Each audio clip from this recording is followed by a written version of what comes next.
Un burger au soja, une bolognaise de protéines structurées, plus de chaussures ou de sacs en cuir, plus de zoos, d'équitation ou de produits de beauté testés sur les animaux. Bienvenue chez les véganes. Ils refusent de manger des animaux, leurs produits dérivés, par respect. C'est un véritable mode de vie qui séduit des milliers de Français chaque mois, ce qui provoque la conversion, ce qu'elle change, l'industrie végane, supermarché ou restaurant, et le quotidien végane d'Olivier et de son épouse, la folie végane. Reportage de Baptiste Besson avec Julie Papé.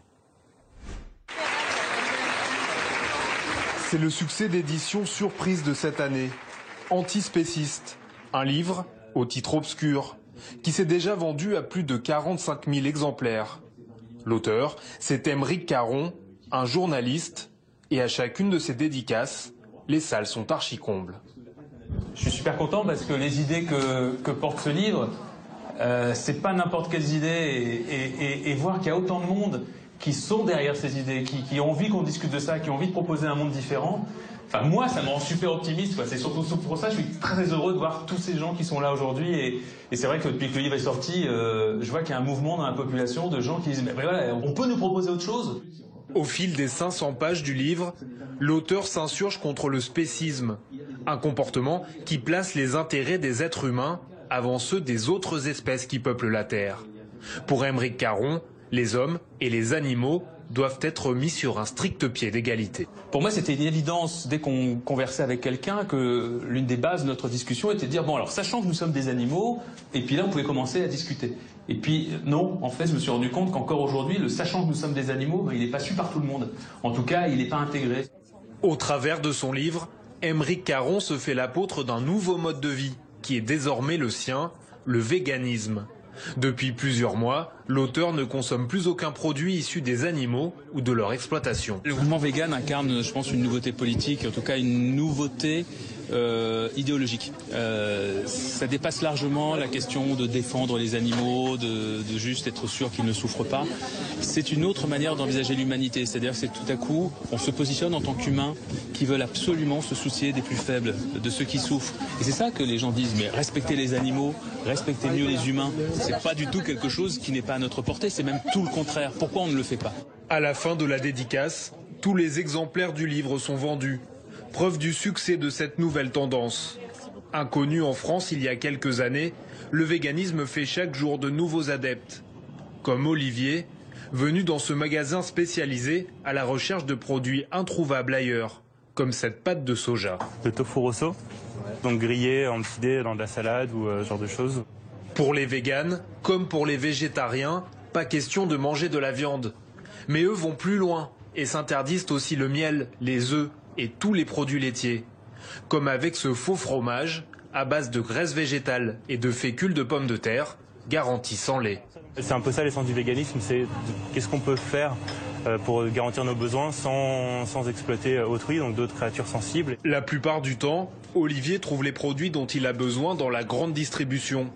Pour le reste, il vient ici une fois par mois et depuis qu'il est vegan, au moment du passage en caisse, il a souvent de bonnes surprises. Consommer vegan, est-ce que ça coûte plus cher ? Non, ça coûte plutôt moins cher. Parce que une fois qu'on a arrêté les boucheries, les fromageries, ce genre de choses, nous notre budget il a descendu d'à peu près 20 à 30%. En allant plus vers des produits frais et en cuisinant plus. Nous suivons Olivier chez lui. Sur son ordinateur, le jeune homme conserve les photos du jour où sa vie a changé. C'était il y a 3 ans, avec son fils, au salon de l'agriculture. Donc ça c'est le jour exact où j'ai pris conscience que d'un côté il y avait ces animaux pour lesquels on était éduqués, entraînés quasiment depuis l'enfance à les aimer, à leur faire des câlins. Tous les enfants ils se jetaient spontanément sur les animaux pour leur faire des câlins. Et à 10 mètres de ça il y avait des vaches vendues à la corde, prix carcasse, c'est-à-dire vendues déjà mortes. À ce moment-là je me suis dit il y a quand même une schizophrénie entre l'amour qu'on a pour les animaux et le détachement total qu'on a par rapport à leur vie, par rapport à leurs intérêts élémentaires. Depuis cette prise de conscience, Olivier a adapté son alimentation. Comme avec cette recette de bolognaise, dans laquelle la viande est remplacée par le contenu de ce sachet. Alors ça donc sont des protéines de soja texturées. On a une bolognaise avec ces méthodes, enfin avec cette recette en tout cas, qui est à peu près indifférenciable d'une bolognaise classique, à part qu'elle est 3 fois moins grasse et qu'elle n'a pas nécessité de tuer d'animaux pour la faire. Et au niveau du plaisir, il y a peu de gens qui peuvent faire la différence au goût. Désormais, la femme d'Olivier aussi est végane. Dans la salle de bain, les produits de beauté ne sont pas testés sur des animaux. Et ce mode de vie va même bien au-delà. Plus question pour eux d'aller au zoo ou de pratiquer l'équitation. Et leur nouvelle philosophie s'invite même dans leur garde-robe. Alors être vegan, ça s'applique partout, y compris dans la garde-robe. Tout à fait. Et pour une fille, surtout dans la garde-robe. Comment ça se traduit? Ça se traduit par des chaussures ou des sacs à main qui ne sont pas en cuir. Ce n'est pas du cuir, mais c'est une jolie manufacture pour autant. Voilà, des chaussures qui ressemblent à des chaussures en cuir, mais qui ne sont pas du cuir non plus. C'est quoi? C'est du plastique. Comme Olivier et sa femme, ils sont plusieurs milliers à se convertir au véganisme chaque mois, avec souvent pour point de départ les vidéos de l'association L214 qui dénonce les conditions dans lesquelles les animaux sont élevés ou abattus en France. Des images choquantes, exposées à la vue de tous, comme sur ce stand de l'association, dans ce lieu très fréquenté de Paris. Bonjour monsieur, un petit tract d'information sur la question des animaux dans les abattoirs. Une stratégie payante. Les vidéos de l'association ont été visionnées plusieurs millions de fois et en 4 mois, le nombre d'adhérents a bondi de 50%. Les courriers de soutien aussi s'accumulent, comme celui de Christian, 83 ans. Il dit « J'ai été chasseur et pêcheur, j'ai tué de nombreux animaux vulnérables et innocents qui ne voulaient que vivre et se reproduire. » Il y a au moins 2 commentaires sur 3 de retour sur les enquêtes d'abattoirs qui sont des gens qui nous témoignent un changement dans leur consommation. Le mouvement vegan prend donc de l'ampleur jusqu'à investir les restaurants traditionnels, comme ici à Avignon. Exceptionnellement et pour la première fois, cet établissement propose un menu exclusivement vegan. L'organisateur de la soirée, c'est Denis, converti au véganisme depuis quelques mois. C'est bon pour la planète, c'est bon pour la santé, c'est bon pour la ligne, mesdames, c'est bon pour le portefeuille aussi. C'est bon c'est bon tout court. En fait, vous allez voir, c'est bon tout court. C'est lui qui a convaincu le restaurateur de modifier sa carte pour la soirée. En échange, il lui garantit de remplir sa salle de 40 couverts. C'est vraiment une tendance lourde. Et quand on voit le succès de cette soirée, puisque c'est la deuxième d'une série de 3 soirées où on affiche complet, on voit qu'il y a réellement une demande et une tendance.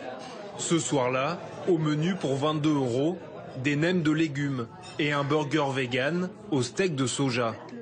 Dans la salle, certains sont venus par simple curiosité, comme Frédéric, qui goûte un burger vegan pour la première fois. Verdict. C'est bon, c'est pas rien de choquant. Non, ça se mange tout seul, quoi. Ça...